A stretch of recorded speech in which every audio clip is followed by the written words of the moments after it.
अंबादास दानवे यांनी तुमच्यावर गंभीर आरोप केले आहेत की तुम्ही तुमच्या बॅनरवर शिंदे साहेबांचा फोटो लावत नाही, तुम्ही देवेंद्र फडणवीस यांचा फोटो लावतात आणि शिंदे शिवसेनाकडे असे अनेक आमदार आहेत जे भाजपमध्ये आहे, भाजपसाठी काम करतात. काय सांगणार?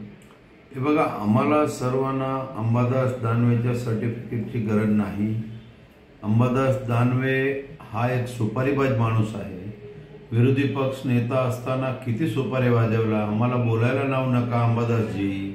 आम्ही जर बोलायला गेलो तर तुम्हाला इथे मुंबईत सोडा, संभाजीनगरला तुम्ही राहू शकत नाही.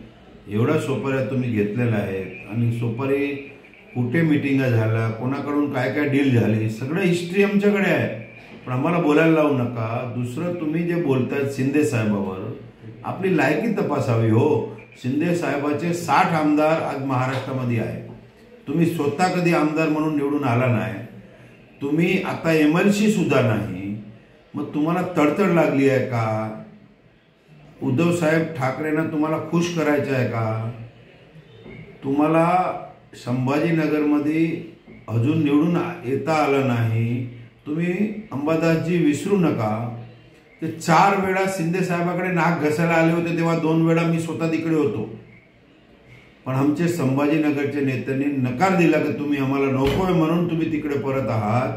ते तुम्ही विसरू नका. जर वेळ आली तर पुरावासह बोलू, आम्ही पुरावासह बोलू. मग तुम्ही आमच्या नादी लागू नका. तुम्ही सुपाऱ्या घ्या. आता तेही बंद झालं, कारण तुम्ही आता विरोधी पक्ष नेतेच नाही. कुठला 5 स्टार हॉटेलला किती मिटिंगा झाल्या, सगळं इतिहास आमच्याकडे आहे. म्हणून तुम्ही बोलायला लावू नका आम्हाला. एवढी मेहरबानी.